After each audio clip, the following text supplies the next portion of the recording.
Assalamualaikum warahmatullahi wabarakatuh. Apa kabar semuanya? Semoga kalian selalu dalam keadaan sehat walafiat ya. Kita bertemu lagi di pertemuan kita yang kedua. Di pertemuan sebelumnya kita Ibu sudah membahas mengenai apa itu teks laporan hasil observasi. Nah, untuk pertemuan ini Ibu ingin memperluas lagi pembahasan kita, yaitu pada teks laporan percobaan. Jadi kalau teks laporan observasi itu kan dia hanya terpaut pada observasi ya atau pengamatan, sementara teks laporan percobaan ini jenis laporannya itu bisa berdasarkan observasi atau berdasarkan percobaan. Jadi dia lebih luas lagi. Jadi Ibu ingin menggunakan istilah teks laporan dan tidak membatasinya pada teks laporan hasil observasi. Oke, yang pertama kita punya tujuan pembelajaran. Tujuan pembelajaran kita adalah Ibu berharap nantinya kalian dapat menganalisis struktur teks laporan serta menjelaskan ciri-ciri kebahasaan teks laporan. Nah, ini ada pertanyaan.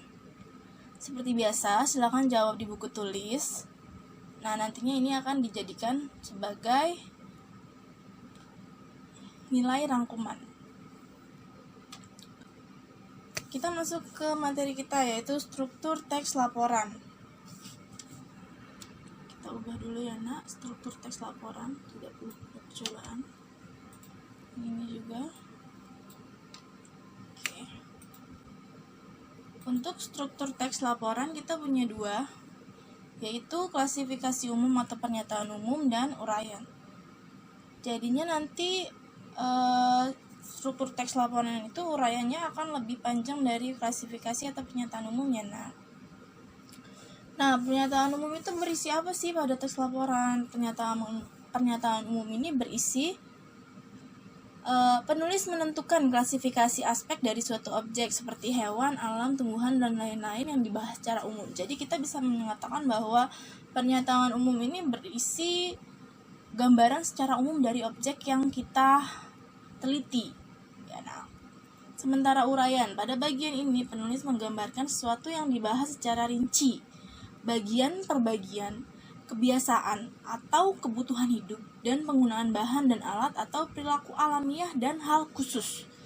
Jadi di sini kita membahas secara rinci dan teliti hasil dari percobaan, hasil dari penelitian kita.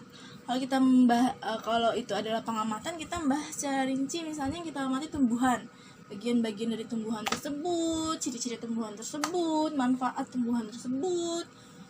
Nah ya, itu kita bahas di dalam uraian. Di sini Ibu punya contoh sederhana dari sebuah teks laporan. Di sini kita punya klasifikasi umum atau pernyataan umum. Semua kehidupan di Antartika adalah di dalam laut. Di kedalaman laut biru ada jaringan makanan. Berarti di sini dia mengadakan sebuah pengamatan mengenai kehidupan di Antartika.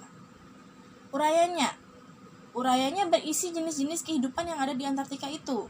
Yang pertama ada plankton, fitoplankton. 2, bentuk kehidupan yang sangat kecil atau mikroskopik. Bentuk kehidupan kecil tersebut merupakan bagian dari kelas produsen primer. Yang kedua, predator puncak di Antartika hanya memiliki satu anggota, yaitu paus pembunuh karnivora mesin pembunuh sepanjang 27 kaki dengan gigi luar biasa. Mereka menduduki puncak rantai makanan. Jadi ini pernyataan umumnya, kamu menjelaskan mengenai ada sebuah kehidupan di Antartika. Ini uraiannya, yaitu kamu menjelaskan apa saja jenis kehidupan di Antartika tersebut. Ini sebenarnya masih ada banyak ya nak, cuma tidak Ibu masukkan karena tidak cukup. Jadi di Antartika itu ada plankton yang paling kecil, kemudian di atasnya plankton apa, di atasnya itu apa, sampai yang paling puncak adalah paus pembunuh. Ini rantai makanan yang ada di benua Antartika. Oke, itu tadi struktur teks. Sekarang kita masuk ke dalam kaidah kebahasaan teks laporan. Yang pertama ada sinonim dan antonim. Apa itu sinonim dan apa itu antonim, nak? Sinonim adalah persamaan kata, sementara antonim adalah lawan kata. Pada teks laporan percobaan, sinonim dan antonim biasanya terdapat pada langkah-langkah percobaan. Jadi kalau kamu membuat teks laporan yang penelitian kamu itu berupa percobaan, maka kamu akan menggunakan yang namanya sinonim dan antonim pada bagian langkah-langkah percobaan. Yang kedua, kata bilangan. Kata bilangan atau numeralia merupakan kata yang menyatakan jumlah benda atau hal yang menunjukkan deretan. Jadi kata bilangan ini hubungannya memang sama angka ya. Nah, bisa misalnya 200 mil atau 20 mil atau setengah gram, 500 gram, setengah kilo. Nah, itu yang disebut dengan kata bilangan. Kata bilangan ini kita gunakan juga di dalam teks laporan percobaan. Di mana? Kalau kita membuat teks laporan percobaan yang adalah hasil penelitian, kita gunakan di dalam langkah-langkah juga. Karena kan biasanya kalau kita percobaan itu ada benda-bendanya ya. Misalnya kita membutuhkan setengah gram air apa, kita membutuhkan setengah gram apa, kita membutuhkan 1 gram apa. Nah, di situ kita menggunakan numeralia atau kata bilangan. Kemudian kalimat perintah ini juga kita masukkan dalam teks laporan percobaan yang bentuknya adalah bentuk penelitiannya adalah percobaan. Karena kita pasti tahu kan langkah-langkah yang harus kita lakukan dalam membuat percobaan tersebut, maka kita akan menggunakan kalimat perintah. Yang terakhir, konjungsi. Kalian pasti sudah sering mendengar apa itu konjungsi. Konjungsi adalah kata hubung. Merupakan kata yang fungsinya adalah menghubungkan antara kata atau antar kalimat atau antar paragraf. Misalnya dan, atau, bahwa, dan lain-lain. Nah, ini juga kita gunakan dalam teks laporan percobaan. Oke, itu tadi adalah materi kita. Sekarang Ibu mau kalian mendapatkan tugas. Tugas kalian adalah menganalisis struktur teks laporan percobaan. Teks ini yang kalian tulis. Jadi kalian lihat nih, ini bagian mana yang merupakan pernyataan umum, bagian mana yang merupakan uraian, ya. Kalian baca baik-baik dan tentukan baik-baik, dan Ibu juga mau kalian menemukan konjungsi. Cari di mana ada konjungsi.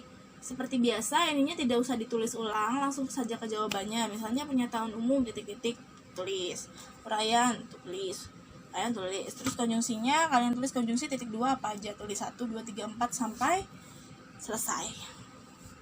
Oke. Nah, untuk tugas kali ini, untuk hasil dari tugas ini, tugas yang tadi, yang ini, dan tugas yang awal, yang ini, ya nak, keduanya, silakan kirim ke email wjayanti1109@gmail.com dengan subjek, nama, _kelas, _tugas pertemuan ke. Contohnya, Windy, misalnya 981 tugas pertemuan 1 ya. Kirim ke sini dengan subjeknya ini. Ingat baik-baik ya, kirim ke sini dengan subjeknya ini. Oke, sampai sini aja dulu materi dari Ibu. Ibu harap apa yang Ibu sampaikan memberikan manfaat untuk kalian semua. Jangan lupa mengerjakan tugas, kirimkan tepat waktu. Ibu tunggu hasil kerja kalian. Nah, Ibu tutup pertemuan kali ini. Wassalamualaikum warahmatullahi wabarakatuh.